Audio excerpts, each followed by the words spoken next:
Hello friends, this is doctor Chandni. Welcomes you to my channel doctor Chandni's homoeopathy. तो आज का session हम शुरू करते हैं फ्रेंड्स। टॉपिक है कॉन्सेप्ट ऑफ डिजीज़। पहले हमने कॉन्सेप्ट ऑफ डिजीज़ देखा था डिफरेंट पैथीज़ में।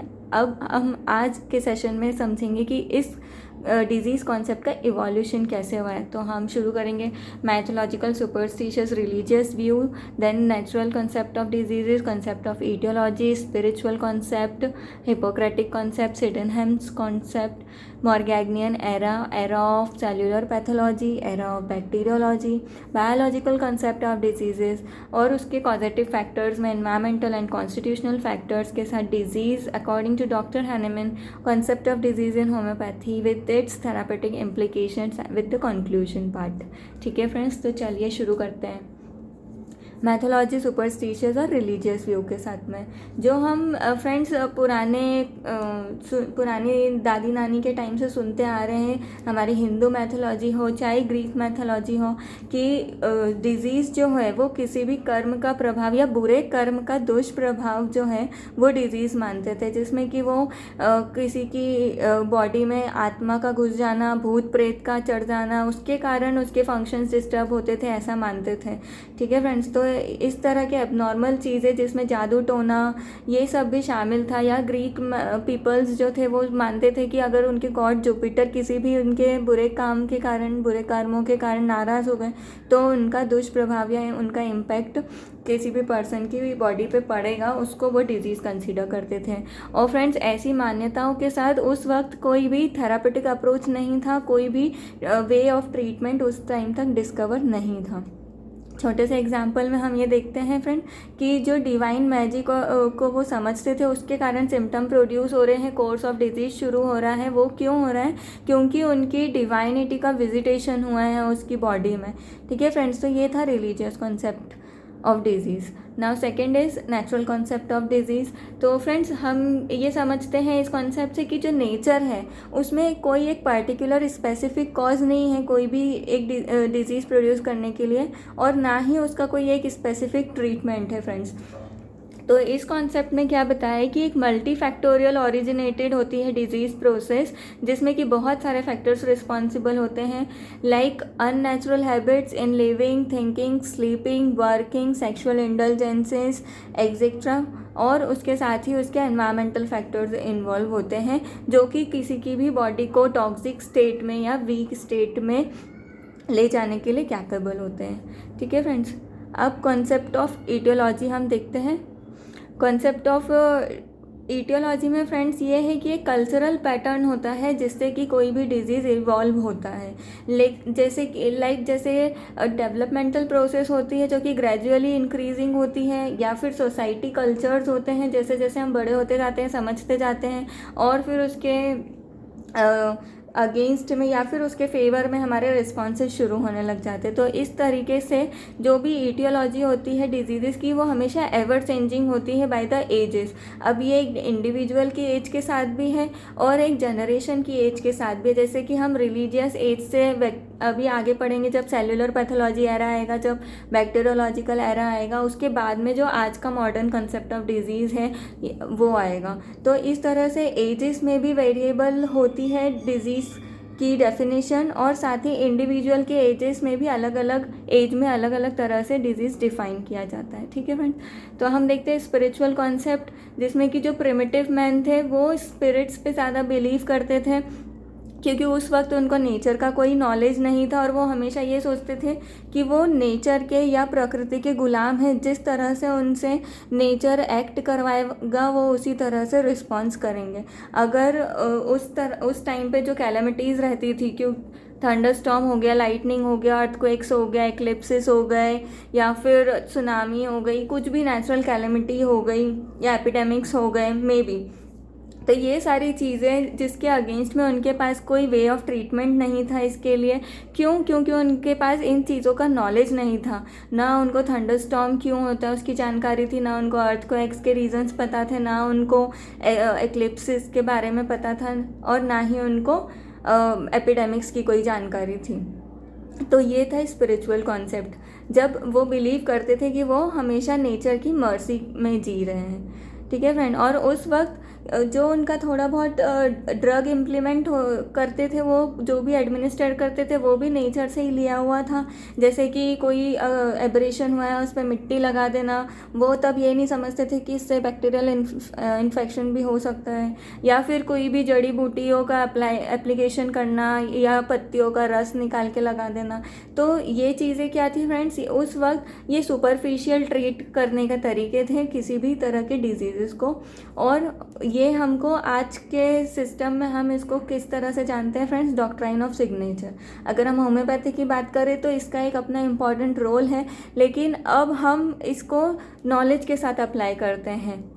ये कोई भी अब मिथ या स्पेकुलेशंस नहीं है, अब हम इसको नॉलेजेबल एप्लीकेशन करते हैं। लाइक हम होम्योपैथिक मेडिसिन देखें कि सीपिया है, तो कटल फिश की अगर और हम सीपिया के ओरिजिन की बात करते हैं तो कटल फिश क्या करती है, अपने प्रे के अगेंस्ट में इंक को छोड़ के और खुद वहाँ से गायब हो जाती है। उसी तरह से हम देखते हैं कि सीपिया में इनडिफरेंट का कैरेक्टर इतना प्रोमिनेंट होता है, और जहाँ भी इनडिफरेंस मिलता है वहाँ पे सीपिया अप्लाई करते हैं होम्योपैथिकली। वैसे ही अगर हम देखें कि थूजा का प्लांट कैसा होता है दिखने में, उसमें छोटे छोटे नोड्यूल्स होते हैं, एक आउटग्रोथ होती है, ठीक है फ्रेंड्स। तो वही हमारा थूजा का प्रोमिनेंट कंसर्न रहता है वार्टी अपीयरेंस में या फिर वार्ड्स में। और वैसे ही हम कैलकेरिया को देखते हैं फ्रेंड्स, कैलकेरिया ऑयस्टर शेल का जो रहता है उसमें अंदर सॉफ्ट रहता है, लेकिन आउटर शेल उसका बहुत हार्ड रहता है और उसका एक वाइटेज शाइनिंग अपीयरेंस होता है। तो अगर कैलकेरिया पर्सनस को देखते हैं तो कैलकेरिया इंडिविजुअल कैसा होगा, अपने अपीयरेंस के लिए बहुत ही फियरफुल रहेगा, क्योंकि उसको अपीयरेंस अच्छा चाहिए होता है, शाइनिंग चाहिए होती है अपीयरेंस में। उसके साथ ही वो अंदर से तो बहुत सॉफ्ट रहता है, लेकिन आउटरली वो अपने आप को बहुत ही हार्ड दिखाता है। तो इस तरह के से हम अब डॉक्ट्रिन ऑफ सिग्नेचर को यूज़ करते हैं, लेकिन पहले ऐसा नहीं था। पहले वो विदाउट नॉलेज इसको अप्लाई करते थे। आप समझते हैं हिपोक्रेटिक कॉन्सेप्ट, जो कि 460 BC में हम देखेंगे, जहाँ पे उन्होंने अपने ऑब्जर्वेशंस को ज़्यादा इम्पोर्टेंस दिया है। वो फालतू फैंसीज़ में नहीं रहते थे या फिर कोई इमेजिनरी वर्ल्ड में या डिवाइनिटी में बिलीव नहीं करते थे। वो क्या समझते थे कि जो भी उनके सामने सिम्टम्स अपीयर हो रहे हैं वो ही ऑब्जर्वेशन है और वो ही डिजीज़ कंडीशन है। वहाँ पे उन्होंने क्या देखा था फ्रेंड्स, कि जो अपने नॉर्मल कॉन्स्टिट्यूएंट्स हैं लाइक ब्लड, बाइल एंड फ्लैग्म, इन सब में अगर कोई इम्बैलेंस क्रिएट होता है या एबनॉर्मलिटी ऐड होती है तो वो डिजीज़ क्रिएट करती है, ठीक है फ्रेंड्स। और उन्होंने ये 4 तरह के कॉन्स्टिट्यूशंस बताए हैं जो कि इस तरह के इम्पेयरमेंट के रिजल्टेंट एंड प्रोडक्ट होते हैं: सैंग्विनस, फ्लैग्मेटिक, मेलनकोलिक एंड कॉलरिक। यहाँ पे समझेंगे फ्रेंड्स कि उन्होंने ट्रीटमेंट किसके बेसिस पे बताए थे, कि जो उनके नॉर्मल कॉन्स्टिट्यूएंट्स है लाइक ब्लड, फ्लैग्म और बाइल में ह्यूमोरल इम्बैलेंस हो रहा है, उसका कॉजेटिव फैक्टर कुछ भी हो सकता है, लाइक क्लाइमेट हो सकता है, जैसे कि हमने पिछले डायग्राम में देखा समर, विंटर, ऑटम और स्प्रिंग सीजन में वेरिएशन के कारण हो रहा है। हेरिडिटरी कॉज हो सकता है, जेनेटिक डिजीज़ हो सकते हैं, या फिर डाइट और रेजिमेन के कारण जो भी इम्बैलेंस क्रिएट हो रहा है वो क्या करेगा, सिम्टम्स क्रिएट करेगा और डिजीज़ कोर्स को शुरू करेगा। उसका ट्रीटमेंट किस बेसिस पे करेंगे फ्रेंड्स, एनवायरमेंटल कॉज को रिमूव करेंगे, ब्लड लेटिंग डाइट रहेगी, एक्सरसाइज रहेगी, सर्जरी एक्सेट्रा। ये था friends Hippocratic concept. Now Sydenham's concept जो था 1624 to 1689 तक, इसमें फ्रेंड्स इन्होंने क्या बताया है कि किसी भी होस्ट की बॉडी पे कोई भी एक आर्टिफिशियल चीज़ जो कि इम्प्लांट हो जाती है, ग्राफ्ट हो जाती है, उसको उन्होंने माना है डिजीज़, क्योंकि वो उसके नॉर्मल कैरेक्टर से अलग हटके होती है एबनॉर्मलिटी। तो ये था सिडेनहम कॉन्सेप्ट। हम मॉर्गेग्नियन एरा की बात करते हैं फ्रेंड्स, तो यहाँ पे इस एरा तक आते आते एनाटॉमी की डिस्कवरी हो चुकी थी, डेवलपमेंट हो चुका था अच्छा खासा, और एनाटॉमी के बारे में समझने लग गए थे, जानने लग गए थे। तो यहाँ पे ऑर्गन पैथोलॉजीज़ पे और टिश्यूज़ पैथोलॉजीज़ पे ज़्यादा ध्यान दिया हुआ है, और ये समझते हैं कि जो भी ऑर्गन पैथोलॉजी क्रिएट हो रही है वो ही डिजीज़ है। तो इस तरह के थॉट प्रोसेस का डॉक्टर हैनेमन सर ने बहुत ही रिबेल किया था, और इसके जस्ट ऑपोजिट उन्होंने व्यू दिया था अपना, कि जो भी डिजीज़ प्रोसेस है वो एनाटॉमिकल या स्ट्रक्चरल डिफॉर्मिटी के कारण नहीं होती, उसके पहले उसके फिजियोलॉजिकल फिनोमिनन्स बहुत सारे होते हैं, ठीक है फ्रेंड्स।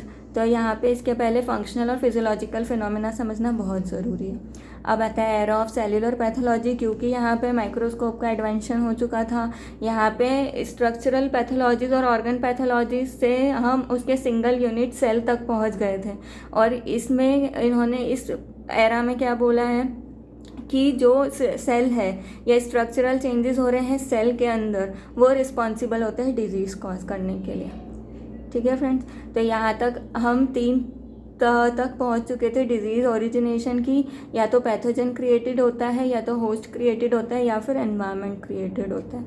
अब देखेंगे एरा ऑफ बैक्टीरियोलॉजी में फ्रॉम 1843 टू 1910। यहाँ पे बैक्टीरियाज को पॉजिटिव एजेंट माना था, माइक्रोब्स और बैक्टीरियाज हैं, क्योंकि यहाँ पे अल्ट्रा माइक्रोस्कोप का डिस्कवरी हो चुकी थी तब तक। तो यहाँ पे बैक्टीरियाज को किसी भी इन्फेक्शियस डिजीज़ का ओरिजिन माना था, और इस थ्योरी का भी डॉक्टर हैनेमन सर ने बहुत ज़्यादा रिबेल किया था। अब देखते हैं बायोलॉजिकल कॉन्सेप्ट। बायोलॉजिकल कॉन्सेप्ट जैसे हमने हमारे प्रीवियस सेशंस में भी देखा है कि ये होम्योपैथी में भी एक्सेप्टेबल था, क्योंकि इसमें हम सारे के सारे फिनोमिनन्स को इंक्लूड करते हैं, लाइक बायोकेमिस्ट्री हो गया, फिजियोलॉजी हो गया, एनाटॉमी हो गया, ये सारी चीज़ें हम इंक्लूड करके फिर उस डिजीज़ प्रोसेस को समझते हैं। Fundamental percepts of biology in study of man in disease क्या है friends? Teleological concept, multifactorial origin of biology, concept of biological variation, study of organism and environment, stability of environment, reflex response and transmission of hereditary characters। अब इस friends थोड़े से causative agent समझते जो कि environmental और कॉन्स्टिट्यूशनल फैक्टर्स रिस्पॉन्सिबल होते हैं डिजीज़ कॉज करने के लिए। तो ये 3 तरह के प्लेन में काम करते हैं जो कि एक इंडिविजुअल का कॉन्स्टिट्यूशन क्रिएट करते हैं। 3 तरह के प्लेन कौन से हैं friends? Emotional plane, intellectual plane and the physical plane lastly. So emotions, intellectual and the physical body जब भी इंक्लूड होती है इक्वल वे में और कोई भी सिम्टम रिफ्लेक्ट करती है, उसको टर्म देते हैं कि वो डिजीज्ड ऑर्गेनिज्म हो चुका है। यहाँ पे environmental factors friend since the time of conception he include करते हैं, ताकि हम उसकी प्रोसेस को समझ सके कि at the time of conception कैसा एनवायरनमेंट था, during gestation, during delivery, during infancy, during his childhood, और उसके बाद में स्कूल टाइम में और कौन से उसके थ्रू आउट लाइफ में कैसे कैसे इमोशनल इवेंट्स हुए हैं जिससे वो डेविएट हो पाया है और डिजीज़ में रिज़ल्ट हुआ है। सो फ्रेंड्स, ये था हमारा बायोलॉजिकल कॉन्सेप्ट जिसमें हमने पूरा उसका डेवलपमेंटल प्रोसेस को स्टडी करके एज अ मैन होल को हमने स्टडी किया है ताकि हम टोटलिटी ऑफ सिम्टम बना सकें। अब देखते हैं डिजीज़ डेफिनेशन जो कि ऑर्गेनन ऑफ मेडिसिन के एफोरिज्म नंबर 7 में डिस्क्राइब की हुई है। Disease is the dynamic disturbance of the harmonious relation between the material body and the vital force which animates the body in health. Disease then is primarily a morbid disturbance and disorderly action of vital force represented by the totality of symptoms of the patient. It is purely a dynamic disturbance of the vital powers and functions which may or may not ultimate in gross tissue changes. These tissue changes are no essential part of disease but only the product of disease, which as such are not the object of treatment by homeopathic medication. Disease is not a thing separate from the living whole, from the organism and its animating vital force and hidden in the interior of organism. तो जो हमने पढ़ा friends वही इसमें पूरा describe किया हुआ है कि डिजीज़ कोई एक सिंगल एंटाइटी नहीं है, प्राइमरली डिरेंज वाइटल फोर्स का एक्शन है जो कि माइंड को गवर्न करता है, इमोशनल प्लेन से इंटेलेक्चुअल प्लेन पे अफेक्ट होता है और इंटेलेक्चुअल प्लेन से फिर लेटर ऑन फिजिकल बॉडी पे अपीयर होते हैं जो हमको सिम्टम्स या एबनॉर्मल सेंसेशन एंड फंक्शन के थ्रू मैनिफेस्ट होते हैं। अब हम थोड़ा सा वाइटल फोर्स का कॉन्सेप्ट देखते हैं कि if vital force is present the person is alive, if vital force is absent the person was dead, if vital force is derange person is in diseased condition, but if it is arranged only the health condition is restored। तो ये था vital force का concept disease के according.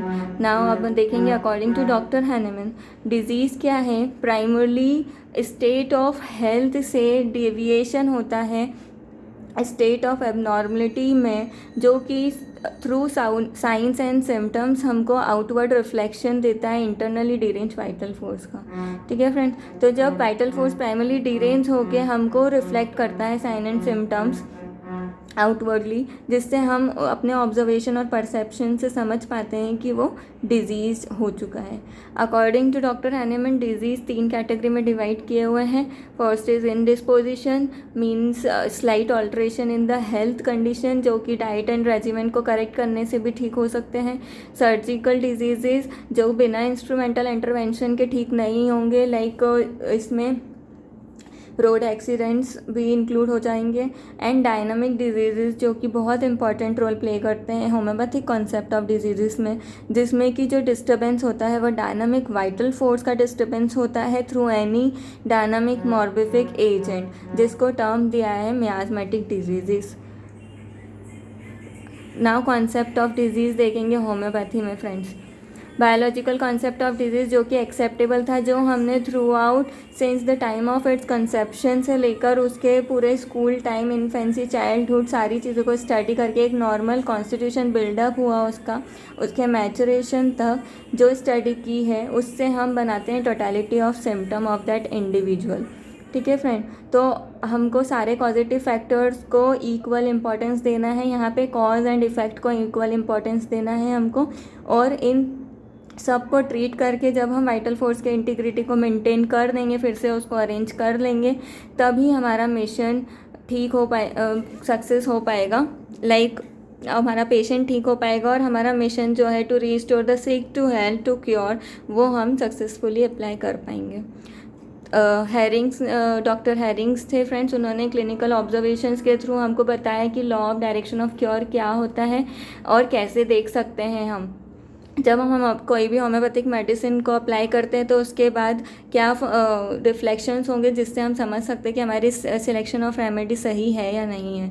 तो first is symptoms reflects within to outwards, from above to downwards, from more important to the less important organ and in the reverse order of their onset. तो इस तरह से जब symptoms reappear होंगे medicine के बाद में, तो हमको समझ में आएगा कि हमारी selection of medicine on the basis of similimum और टोटलिटी ऑफ सिम्टम्स करेक्ट है या नहीं है। ठीक है फ्रेंड्स, अब इसका थेरापेटिक इम्प्लीकेशन में देख लेते कि इंडिविजुअलाइजेशन इज़ मस्ट, जो हमने प्रीवियस सेशन में भी देखा था कि कॉन्सेप्ट ऑफ डिजीज़ जब हमने होम्योपैथी में पढ़ा था कि इंडिविजुअलाइजेशन कितना इम्पॉर्टेंट होता है, और उसके हिसाब से हमको degree of pathogenicity, sign and symptoms का appearance, removal of positive factors, ये सब भी देखना ज़रूरी है। ठीक है फ्रेंड्स, नाउ कंक्लूजन क्या निकलेगा अपना कि कॉन्सेप्ट ऑफ डिजीज़, जो अभी मॉडर्न कॉन्सेप्ट ऑफ डिजीज़ है और होम्योपैथिक कॉन्सेप्ट ऑफ डिजीज़ है which are accepted today, is not but the biological concept of diseases which include the totality of symptoms on the basis of developmental process of an individual. Okay friends, तो this is all about today's session and today's topic. Thanks for watching.